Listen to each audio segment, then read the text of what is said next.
మంత్రి పదవిని సగం సగం పంచుకున్న ఆ ఇద్దరు ప్రతిపక్ష పాత్రకు మాత్రం నువ్వంటూ తప్పించుకు తిరుగుతున్నారట. పార్టీ అధికారంలో ఉండగా అంతా తామే అన్నట్టు రాజకీయాన్ని శాసించిన నేతలు ఇప్పుడు తమకే సంబంధం లేదు అంటూ చేతులెత్తేస్తున్నారట. తన పదవికి ఎసరు పెట్టారని ఒకరు, అధికారంలో ఉండగా తనకు సహకరించలేదని ఇంకొకరు ఆరోపించుకుంటూ పార్టీ బాధ్యతల నుంచి తప్పుకుంటున్నారంటున్నారు. విశాఖ వైసీపీలో కలకలం సృష్టిస్తున్న ఆ ఇద్దరు ఎవరు? పార్టీ కార్యక్రమాలంటే వారికెందుకు అంత భయం?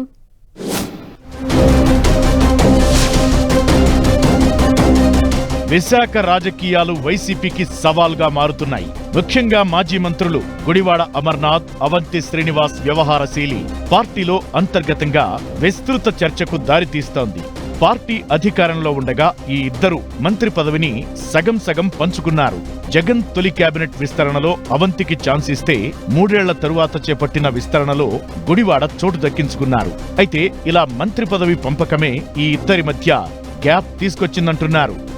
2014లో అనకాపల్లి ఎంపీ స్థానానికి ప్రత్యర్థులుగా తలపడిన ఈ ఇద్దరు 2019లో వైసీపీ ఎమ్మెల్యేలుగా గెలిచినా మంత్రి పదవి వల్ల ఇద్దరి మధ్య చిచ్చు ఏర్పడిందని చెబుతున్నారు. తాను సీనియర్నని తనను తప్పించి అమర్నాథ్ కు మంత్రి పదవి ఇవ్వడాన్ని అవంతి తొలి నుంచి జీర్ణించుకోలేకపోతున్నారని ప్రచారముంది. ఇక ఎన్నికల సమయంలో మంత్రిగా ఉన్న అమర్నాథ్ జిల్లా రాజకీయాలను తన గుప్పెట్లో పెట్టుకున్నట్లు వ్యవహరించారని, ముఖ్యంగా విశాఖ నగరంలో ఆయన తీరుతో పార్టీ దెబ్బతిందని అవంతి ఆరోపిస్తున్నట్టు చెబుతున్నారు.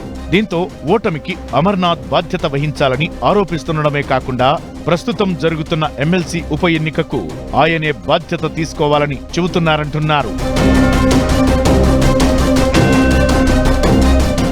అయితే అవంతి ఆరోపణలను కొట్టిపడేస్తున్న మాజీ మంత్రి గుడివాడ అమర్నాథ్ జిల్లా పార్టీ అధ్యక్షుడిగా వ్యవహరించిన అవంతే ఓటమికి కారణమని విమర్శిస్తున్నారంటున్నారు.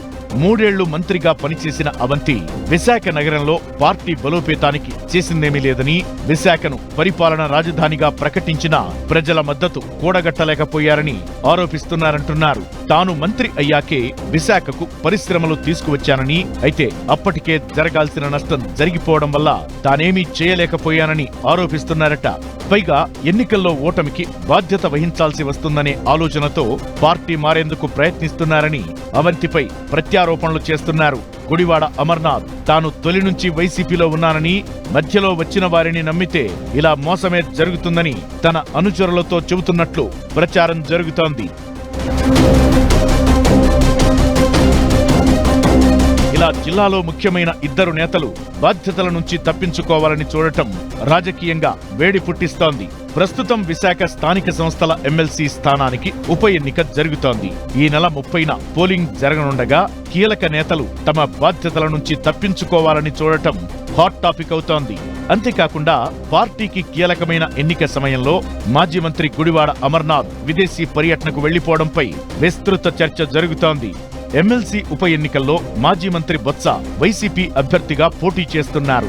ఈ స్థానంలో వైసీపీకి పూర్తి స్థాయిలో మెజారిటీ ఉన్నా అధికార పార్టీ ఆకర్షణ మంత్రంతో పలువురు ఓటర్లు గోడ దూకేస్తున్నారు. ఇలాంటి వారిని గుర్తించి అడ్డుకోవాల్సిన మాజీ మంత్రుల్లో ఒకరు విదేశాల్లో విహారయాత్రకు వెళ్లగా, ఇంకొకరు తనకేం సంబంధం లేనట్లు వ్యవహరించడంపై కార్యకర్తలు ఆందోళన వ్యక్తం చేస్తున్నారంటున్నారు. కీలక నేతలు వ్యక్తిగత ప్రతిష్టకు పోవడంతో పార్టీకి నష్టం జరుగుతోందని అంటున్నారు. మరి ఈ పరిస్థితిని చక్కదిద్దేందుకు వైసీపీ అధిష్టానం ఎలాంటి చర్యలు తీసుకుంటుందో చూడాల్సి ఉంది.